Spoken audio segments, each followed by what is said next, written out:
Okay, and there you have it. It took a little bit longer, but you guys, it did an amazing job. I mean, here we have our two images. It's basically the same font. They nailed the typography again. You can still see the brick wall in the background. Pretty impressive. It wasn't quite the same as Gemini 2.0 Flash, where it was a little faster, but that was really the only difference that I noticed here. And again, one test, but it nailed the changing of the color and keeping the same image. I think it beats Reve at that too. A little bit of a lesson there. Leaderboards can be one thing, but find what works for you. Again, limited test here, but I am super impressed with the native image generation in ChatGPT 4.0.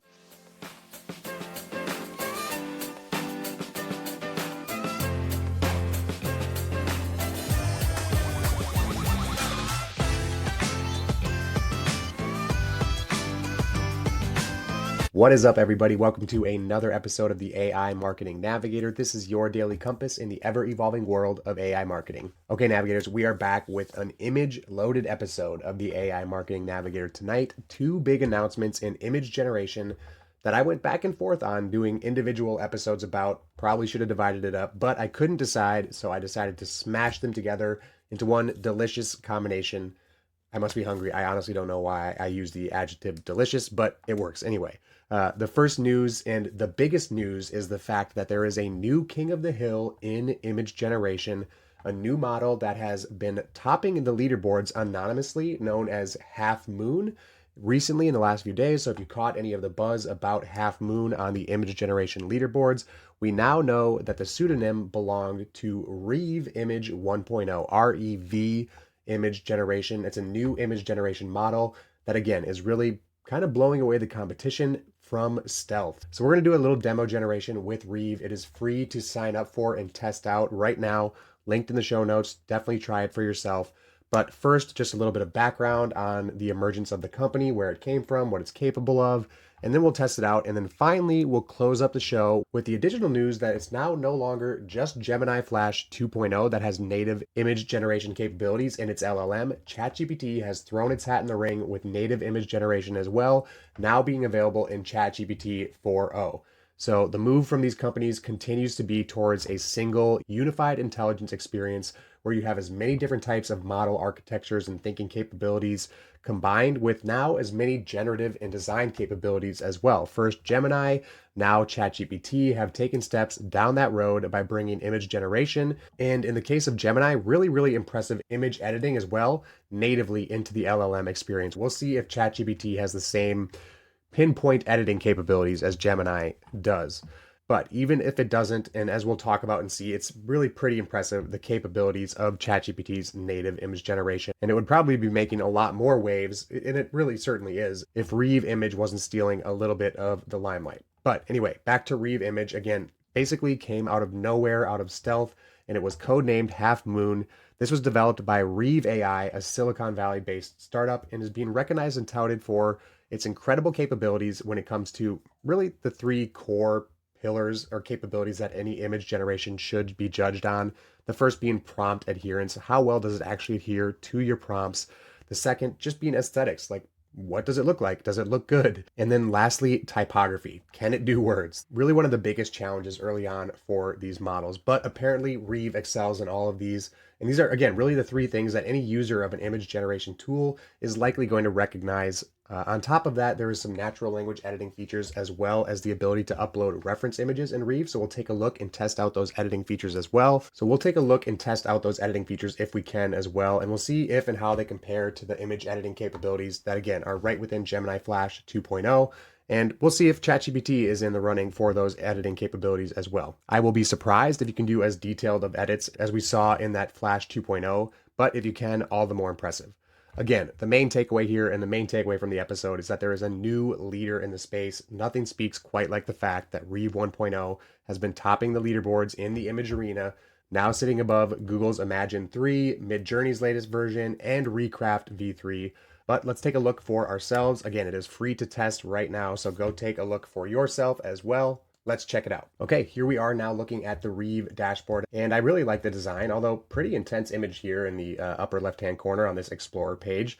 Definitely some very distinct vibes. I don't know if this video will get flagged if I say it's satanic because it's definitely giving some satanic vibes. Anyway, maybe a channel as small as mine can't get flagged. Anyway, who knows? Pretty typical of these AI image generators now to have these community generations and explore page to get inspiration to demonstrate what it's capable of. And these are really pretty impressive. And I think we've all been kind of numb to the fact that AI can generate images somewhat close to this degree now. But I truly believe, I don't think you would know if you weren't told in many of these cases that we're looking at right now that these are AI.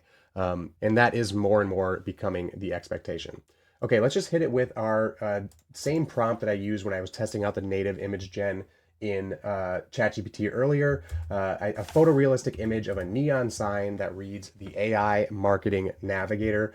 And again, if you're watching along on video, you can see that we have some options for our generation here. And this is just the test of Reve, just a preview. So I'm not sure exactly if this is everything that the full tool will include or not, but we have the option to set the aspect ratio. We can set the number of generations. Let's just do one generator. Well, let's do two. We might as well. There's an enhanced prompt feature that's turned on automatically, so that's going to probably take effect on our prompt and maybe affect the outcome a little bit compared to what you'll see from the ChatGPT native image generator. And then you can either auto set a seed or manually set a seed number for your image, which again is a method you can use to vary a distinct or particular generation that you might like. Okay, let's go ahead and create and see what our two images look like here. Stand by while these generate, and I will do my best to time it here, and we'll see how long it takes. Just a couple seconds actually. And there we have our neon signs, and they look pretty good, pretty realistic. At the very least, looks like they nailed all of the spelling. And again, I think text and typography is becoming a challenge of the past for these models. Let's try now and vary this a little bit. Also, when you select each of these, this is where you can get into the editing. You can instruct what you would like to change about the image. You can change the prompt. So let's see how this compares to the native image editing or the native capabilities in Gemini Flash 2.0, and then we'll also compare it to ChatGPT here in a second. Let's say we would like to change the color of the neon to pink, and we'll see how that works here. Re-roll. Okay, and it didn't keep the images exactly the same. It did change the neon to pink. It nailed the typography again, but not quite the same effect as that Gemini 2.0 Flash, where it literally would almost instantly just swap out an exact item or object or color or something from an existing image, and nothing else in the image would change, which is a pretty insane effect, actually. But on that note, let's hop over into ChatGPT 4.0 now. I'm sharing my generation from earlier today, and I think honestly, I think this one beats those two initial ones that we saw in Reve. Again, this was done natively right within ChatGPT 4.0. You can see the prompt was a photorealistic image of a neon sign that reads the AI Marketing Navigator, same prompt, and this is what it came up with. And again, the typography looks good. We have no errors or anything like that. Let's now see if we can change this color to pink. Change the color of the neon to pink. And let's see how this compares as well. We didn't do a very extensive test. We didn't do any like photorealistic humans or anything like that. But just strictly on our little AI Marketing Navigator test with these neon signs, I think I would probably take the ChatGPT native generation over Reve at this point. Although I do like those pink variations that we had in Reve as well. Okay, let's see if this works in ChatGPT. Stand by. Okay, and there you have it. It took a little bit longer, but you guys, it did an amazing job. I mean, here we have our two images. It's basically the same font. They nailed the typography again. You can still see the brick wall in the background. Pretty impressive. It wasn't quite the same as Gemini 2.0 Flash, where it was a little faster, but that was really the only difference that I noticed here. And again, one test, but it nailed the changing of the color and keeping the same image. I think it beats Reve at that too. A little bit of a lesson there. Leaderboards can be one thing, but find what works for you. Again, limited test here, but I am super impressed with the native image generation in ChatGPT 4.0. The other thing to be said for it is it's right within the user-facing app. It's not within the AI Studio, which is the case with Google's AI Studio, which I have no problem with, but it's a little less natural of a user experience. There's been some complaints of friction for users wondering how to deal with that, how to select the right model. Apparently there's reasons for that as well. Listen to actually today's episode of Marketing Against the Grain. They had Logan Kilpatrick on, who is a head of development or product over there for Google Gemini, I believe. And he kind of lays out why that might have been the case. Shout out to Marketing Against the Grain, as always. But the main purpose of today's episode or tonight's episode was just to get these two new image generation tools out there to you navigators. add them to your tool belt, add them to your workstation, to continue out the corny metaphor that we mentioned yesterday. I, for one, was expecting this episode to be all about Reve, and I happen to be more impressed with the native image generation within ChatGPT 4.0. Really was not expecting it to nail the color change as nicely as it did. So Gemini and ChatGPT definitely going blow for blow with the native image generation. Okay, that does it for tonight's episode. If you enjoyed the show or found it useful in any way, please do me a favor and follow on Spotify or subscribe on your podcast platform of choice. A review on top of that would be even more appreciated and is by far the most helpful thing you could do for the show. Also, if you are watching on YouTube, make sure to hit that subscribe button and turn on all notifications so you get notified each day when our episode drops. Until then, and as always, thank you so much for joining me, and remember to stay curious, stay consistent, and keep navigating forward. Bye.